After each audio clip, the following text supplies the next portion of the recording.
There are more ways to celebrate than ever before at the Jeep Celebration event. Hurry in for great deals today on the only brand that lets you go anywhere and do anything. And right now, get $1,500 total cash allowance on the purchase of a 2022 Jeep Compass Latitude 4x4. Don't miss this great offer. Go to Jeep.com to find your local dealer. Hurry into the Jeep Celebration event today. Residency restrictions apply. Must take retail delivery by 5/2/22. Jeep is a registered trademark of FCA US LLC. Hi there, I am Adam Kirbas. I am here in Turkey, Ordu. This is another episode. We are still in the millennial age. Today we will speak about feminism. We talked a great deal about male genders, those types I identified, and said that there are of course more, but these are the three significant, and today I will again introduce three genders of women, which I think are mostly present within the society, within the technological age we are living in. I mean, of course, we will start with a little background. We talked about it, we mentioned it in occasionally, and this is of course that still there are disadvantages in this technological age. I talked about it. It is the pay gap. It still exists. It doesn't matter, or it is a fact. Women have less opportunities. We know about that. Then of course that most women, indeed, most women are employed. If you compare this to the baby boomer age, then indeed more women are employed.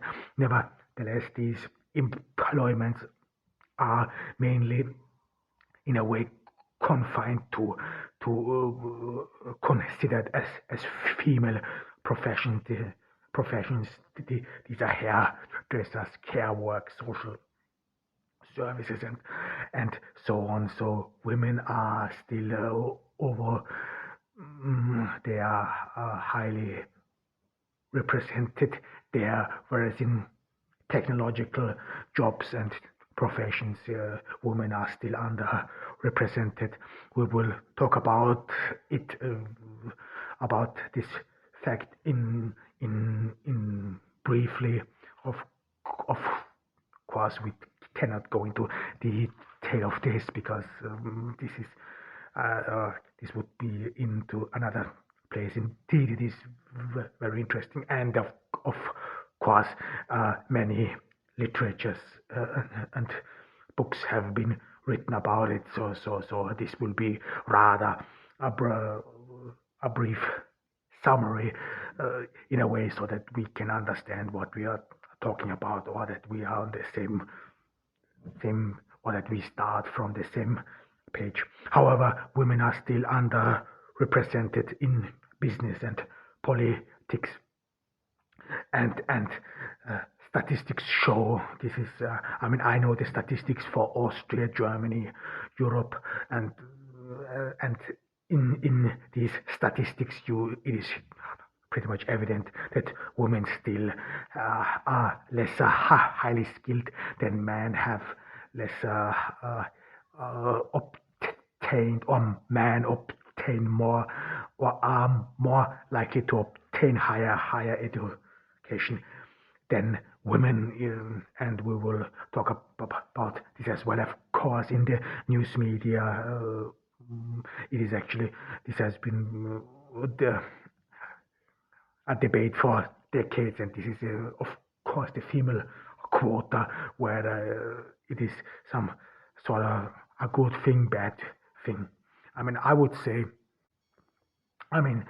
this is my personal opinion, and this is female quota is some sort of a two-edged sword, because in one hand it is indeed positive, and especially positive in the perception, especially that women are part of the society. So especially in politics, and politics should in a way represent society. In politics and other places, this is indeed favorable. But in the other hand, I mean, if you introduce female quota, it is not that it is bad or something, but it is rather that it comes too late, because if you introduce female quota in an adult age, then women have already made their choices. I mean, this is what we talked about, that a lot of women still decide for female jobs like hairdresser, shop assistant, or whatever, and they do it in a very young age, especially in Austria or in Europe in generally. You decide with 14 or 15 over the future of your life. So with 14, 15, your requirement, in Austria, you are only required to go 9 or to attend school for 9 years, and thereafter it is rather on an voluntary basis. So you end school in a way with 15, and thereafter you decide either to go for a job or whether you want to attain higher education. In the US, it's a bit different. I mean, in the US, you have high school. I mean, in the US,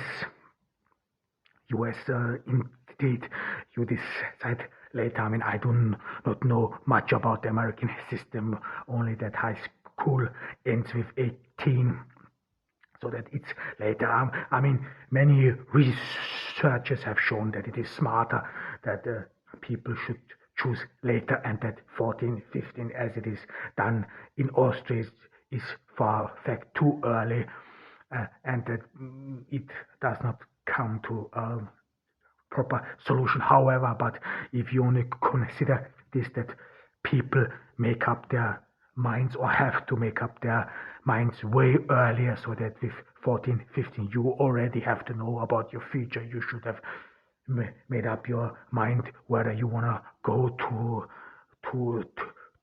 further to school, or want to learn a profession. And then female quota, especially as an adult, where people already have made up their mind, have already come up with a decision, is just too late. This is for a fact. Instead of female quotas, I think it is way more important, if you really want to bring about more equality, especially encourage women to partake or in technological jobs, and those so-called foray into these male-dominated jobs, then you have to start early. Indeed, I mean, this is something you probably already have to start in kindergarten. Okay, maybe it's too early, but in secondary school, you have to already raise raise awareness and so on. Because in Austria, I remember in primary school, you had some subject which is called creative or Werken. This is something you work with your hands, you some sort of create something with your hands and so on.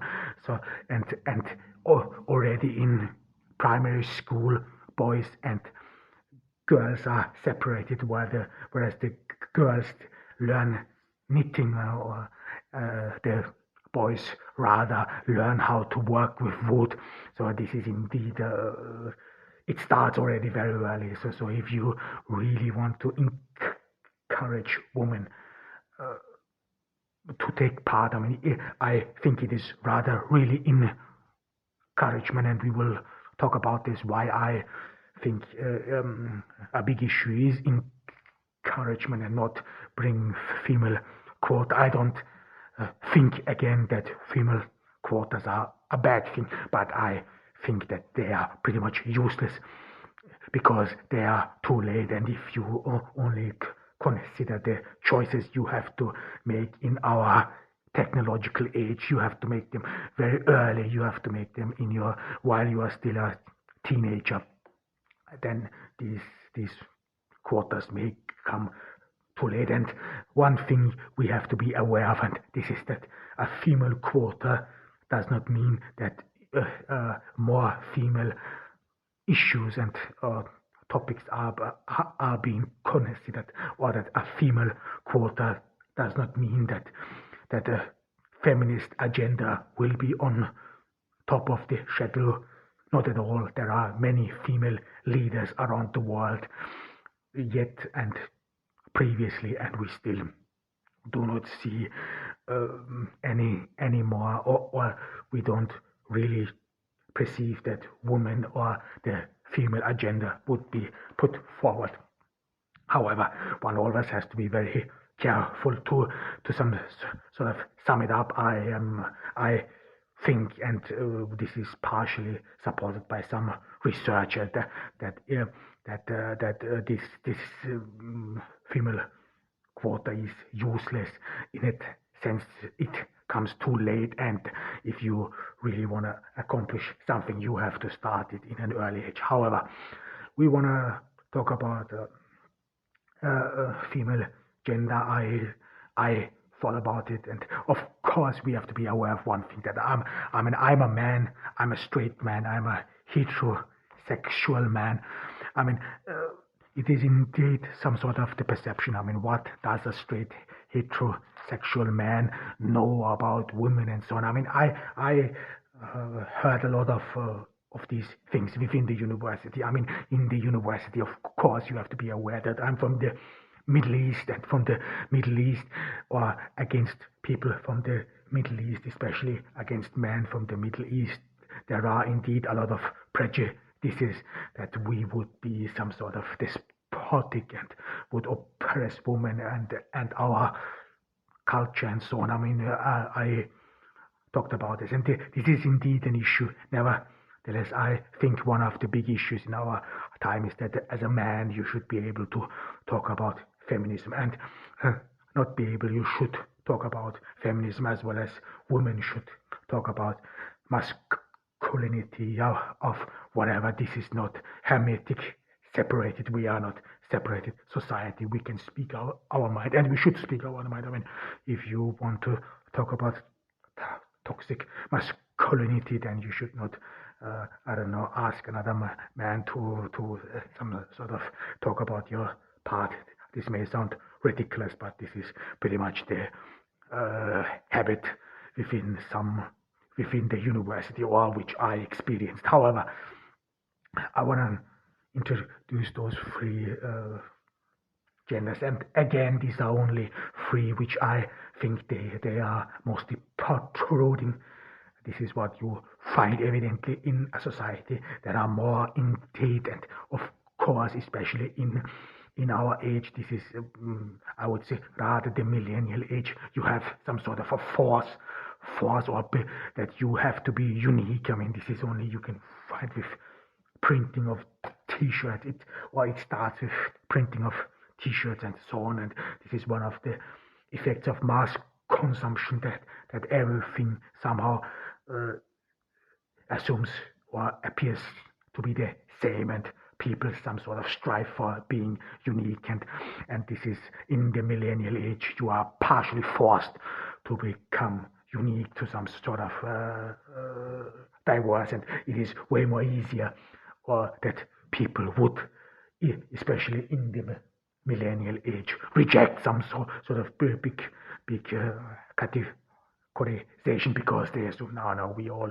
live in an individualistic society. Nevertheless, those gender types which I described of male, they indeed mirror social realities, and this is nothing I somehow some sort of make out of nothing. I studied sociology, I studied political science. I know, or I've seen and watched and observed and analyzed those statistics. I mean, even though my uh, my ideas and hypothesis, which I derive from, I mean, this is something you can always debate, but nevertheless, it is founded in research and in sociology or statistics. I mean, I always try to mention statistics because in Austria I had statistics, and I think you can learn a lot from statistics because philosophy. If we talk about philosophy, philosophy is some sort of it is a debate. This is some sort of opinion or worldview. What is metaphysics? What is individualism? But statistics, this is actually pretty much evidence. If you have clear statistics, how many women are unskilled or how many women have a college degree whatsoever, this is evident. This is hard facts, and you cannot really deny this fact. And then, as a social scientist, you have to derive from that conclusions, and and and this is what I did. And of course, it is partially grounded with philosophical knowledge. However, those three genders which I some sort of detected in society, especially in this technological age, in this millennial era, this is first the housewife, the second is super girl, and the third is Aphrodite. I will talk today about housewife, and then super girl and Aphrodite I will talk of later. I mean, one thing we have to be aware, and we have it mentioned it some quite often, and this is that despite the fact that there are still insufficient opportunities for women, nevertheless, women are doing better, especially compared to previous generation, and this partially leads to an assumption that some sort of, in a way, that women, because they are doing better, because the chains of oppression were either smashed or loosened significantly, that women should therefore do better. This means that some sort of a force or demand within the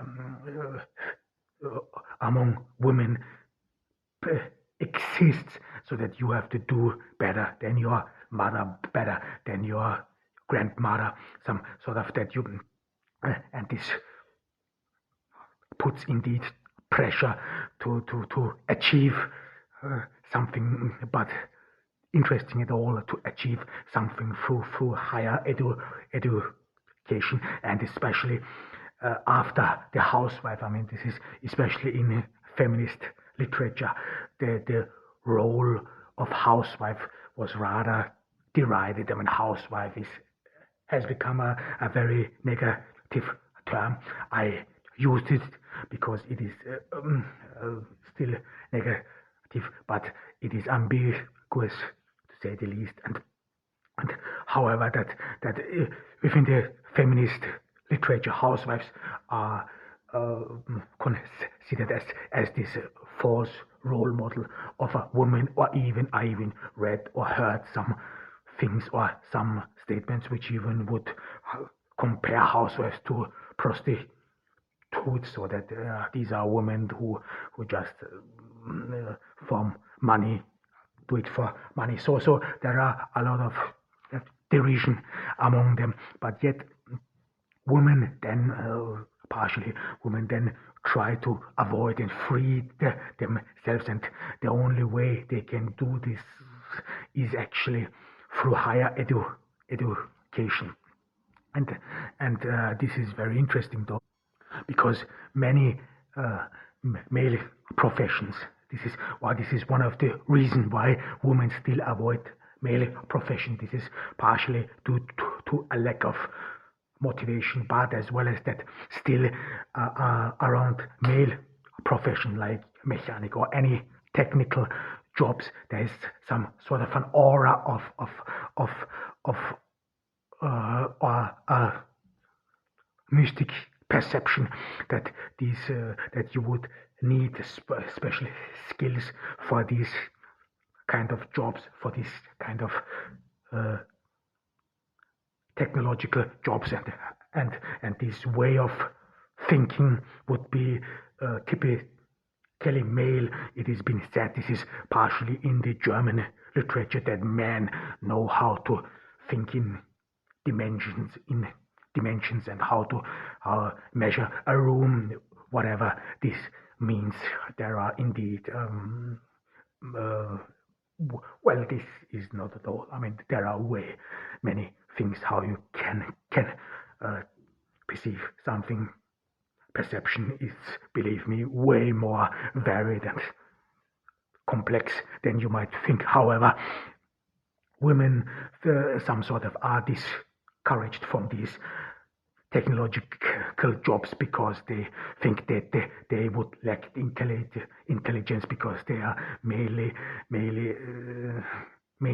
considered male, because men think in a way whatsoever. But this is rather, you have to think this in terms, this is indeed which grow historically. Indeed, I mean, you have to say it has been dominated by men, or math, for example. Mathematics has been dominated by men for centuries. I mean, women do not appear, and if they appear, this is rather only on a footnote. However, and now the math system some sort of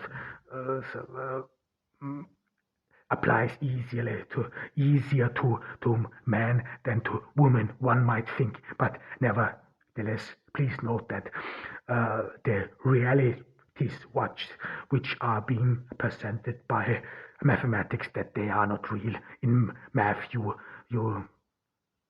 measure and calculate circular objects, rectangles, triangles. These objects do not exist in reality.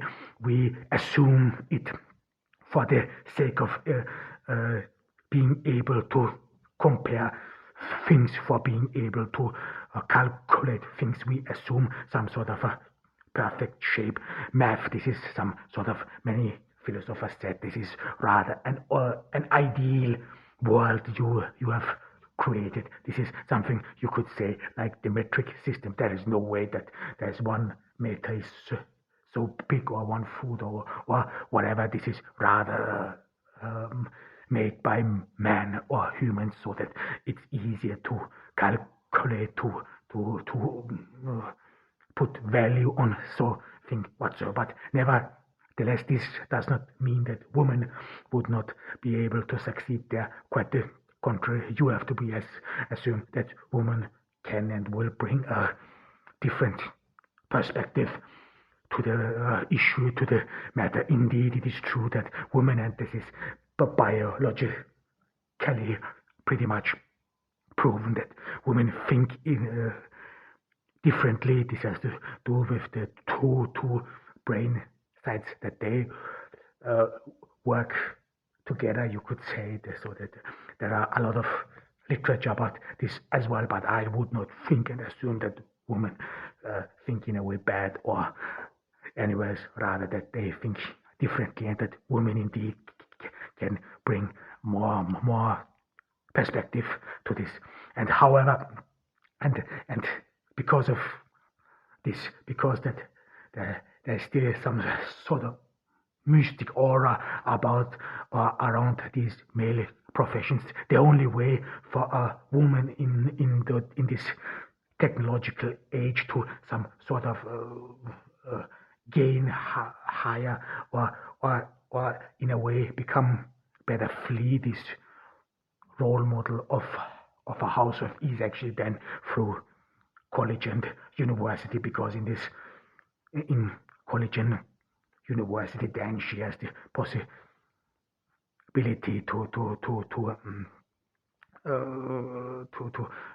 grow in a way. And at least universities and colleges, they appear more diverse. You have more possibilities.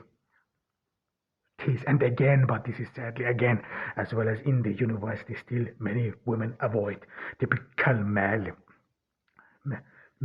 subject like technique and so on. But this some sort of. But again, we have to be aware that in the technological age, indeed, universities or knowledge is decentralized, so you can find out a lot on Google. But however, knowledge is as well as highly politicized.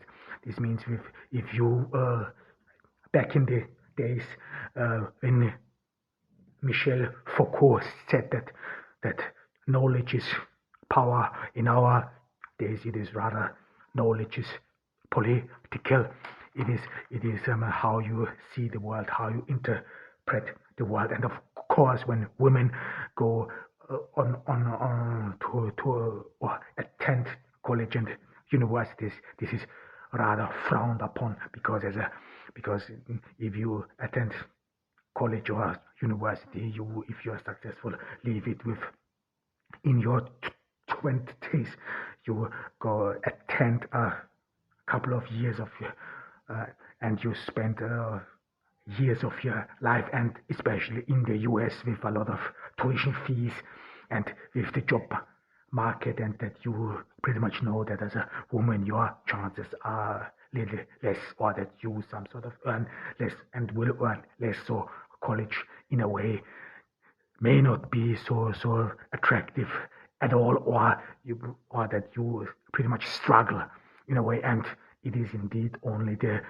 or it appears as the only alternative to anything else, and in this technological age, of course, you need to be highly skilled. Those basic educations, they don't work anymore. I mean, I know issues about Austria. Many companies in Austria, they just moved away, not because they wanted to produce cheaper, but rather they just did not find enough highly skilled personnel. So you need to get highly skilled personnel. So it is, I think in our age, with a normal A level or with a normal high school degree, you can't do anything. So you don't have much alternative, and then or the only alternative is that then you work in some sort of bad paid jobs, and you always have to fear that you can be supplemented by a machine. This is not nice. I know this as a carpenter. This is indeed devastating. I mean, if you see a machine does your work way faster and way more proficient. However, and these jobs are mostly bad, have mostly bad working conditions, and then of course you have to be aware if you as a woman have not obtained higher education, if you do not some sort of or even come from a poor background, and we will talk about that again, then of course the choice of being a housewife then can indeed become as a relief, because we have statistics which show if you are wealthy, and then or if you as a woman are wealthy, then you are most likely that you obtain higher education and have a child comparatively late in your life. This is around 30. Whereas if you are uneducated, if you have basic school in the US would be, if you're high school or a high school dropout, then it is most likely that you will become mother in a young age, and then therefore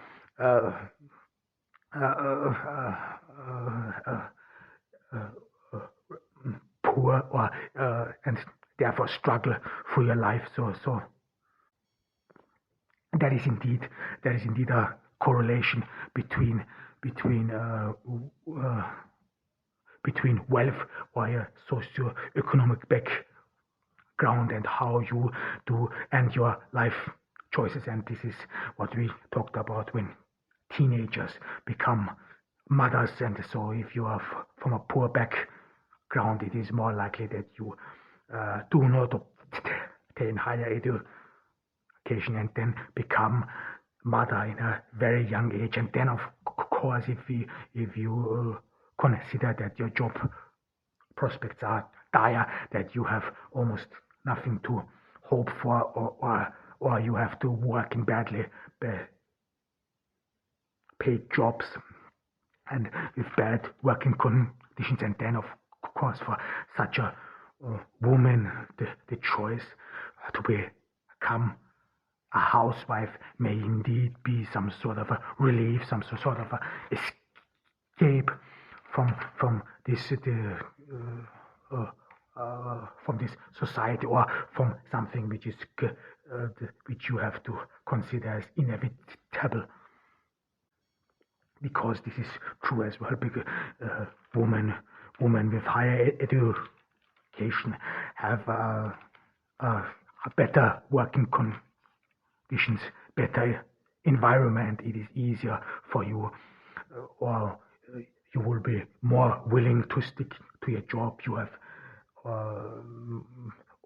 and you will of course be willing to make career to accomplish something. It will be easier, whereas if you're unskilled worker, you have not much to hope for, especially in this industrial age. I mean, you can only work somewhere in the assembly line, and this is when you are lucky, or some sort of in the service, food production and whatever, and there the prospects of some sort of moving up the ladder, this is very dire, as well as that you have to be aware, if you work in an assembly line, this has an effect on your psyche. It indeed influences how you see yourself, and even your self-worth, because I mean, a worthless job does not pretty much build your high esteem. And again, then the role of housewife, raising children, may be appealing then, because rather you don't have any alternative. However, this does not mean that every housewife is some sort of does it because she has no alternative. Not at all. No. There are a lot of women who love to raise children, and I don't want to advocate here for. I mean, this is a big political discussion as well, especially in the German sphere, that whether women who go to work, or mothers who go to work, whether they are bad mothers, or whether they harm the child or not, or whether a woman who has a child should stay at home with it, and so on. I mean, this is a big issue.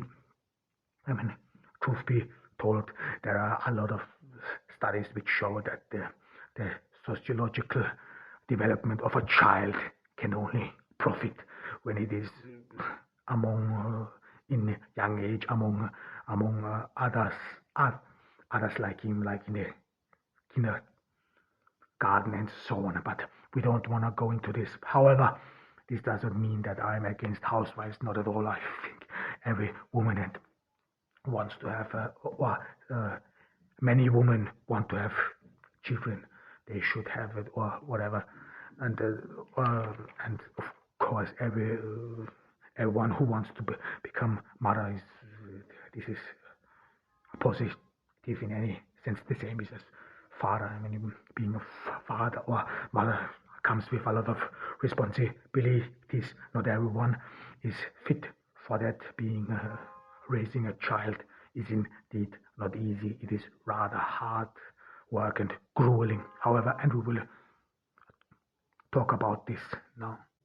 I mean, if you're an unskilled woman, I mean, we have to be indeed cautious here, because there is there was written so much derision about housewives. I mean, some accuse them, like we said, about being lazy, about easygoing, and even prostitutes. However, there are indeed some advantages they come with women with being housewives, and this is especially in Europe.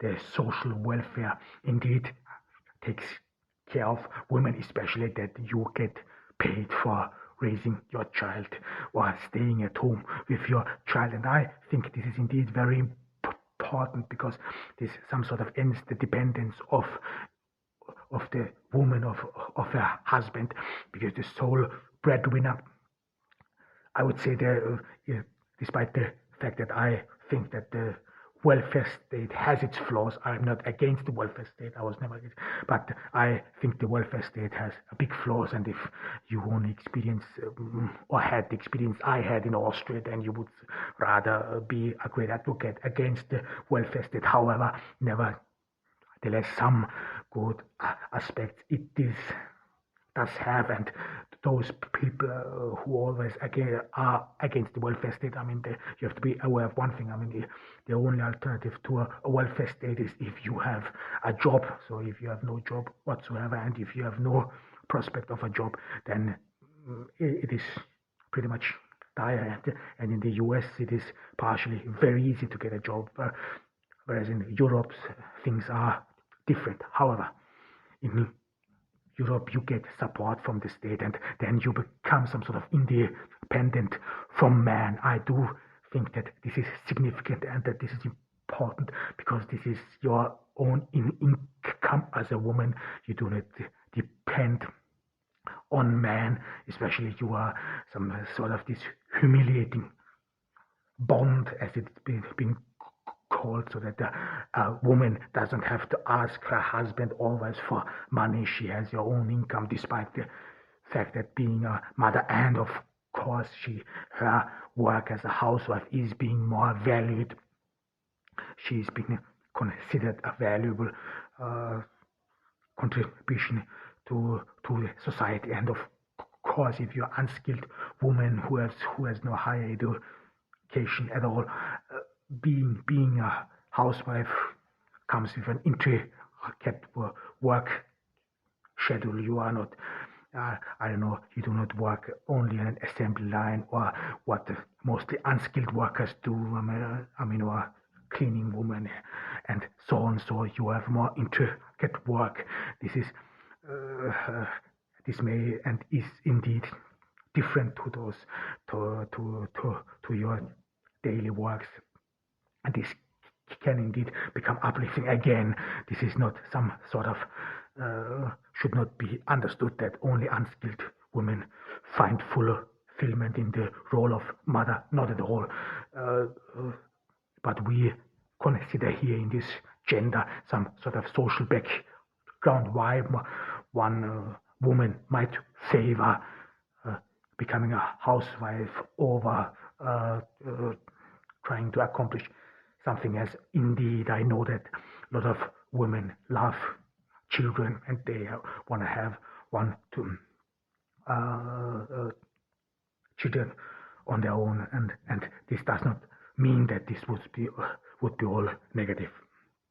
And of course, that raising children in a way some sort of can raise your self-esteem, especially in a social climate where unskilled women are being rather derided, or that you feel not sufficient enough, especially if you come from a poor background. I mean, if you then see all those successful people, and that society measures or pretty much demands from you being successful, and especially after the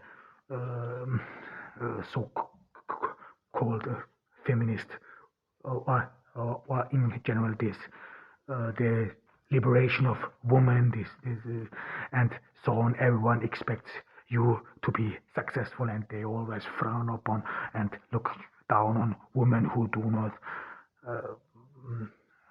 accomplish or try to accomplish something. Then the role of a housewife can become some sort of a relief, as well as raise the self-esteem, because you contribute to society well-being. In Austria, for example, there was always a big issue what people talked about is that because Austria has such a low birth rate that sooner or later the retirements and pensions wouldn't be affordable anymore because there are not enough young people born who could help and take over. So that as a woman and as a housewife, you have some sort of more responsibility to preserve society. But this is of course you have to be.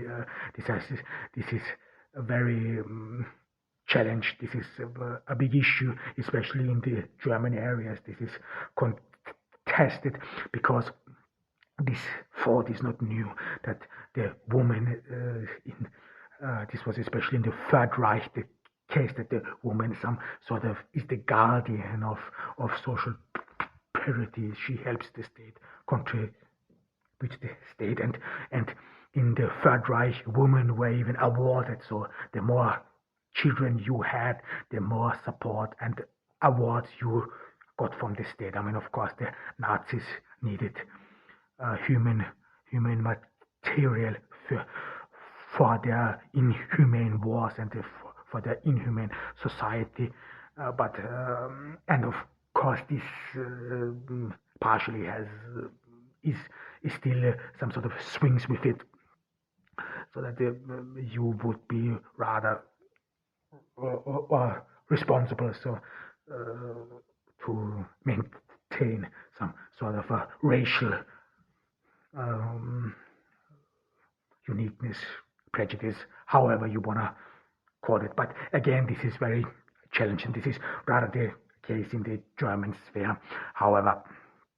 And this was about female gender, about housewife, and it is indeed difficult. And it is indeed difficult for housewives. For housewife, you have to understand, because those success stories of women, they are very rare. So women, you would say, only a few have some sort of shattered the glass ceiling, and because of these success stories, that they are rare, that these women who succeeded, they some sort of being revered as demigods, as super girls. We will talk about it later. And then you some sort of, and the ordinary woman. So we have a name for the average Joe, but we don't have a viewpoint for the average Susan, or and then of course this average, or being average, being just a housewife or whatsoever, this is not appreciated in that sense. And you then try to make up for it. This is what the society is always. I think one of the key issues of the technological age as well as the millennial age is that you as a human being has to some sort of deal with your insufficiencies, because the technological age, this was not new. This is how the postmodern thoughts started around 900. This technological development back then, it was the train, the car, the airplane. This happened so fast, that human some sort of felt reduced, some sort of created, or that this technological development created some sort of a new nature beyond the normal nature, and then humans some sort of were reduced, and he mostly fought against his insufficiency, against his being human in a way, is more and more considered as negative, not appreciated, and so on.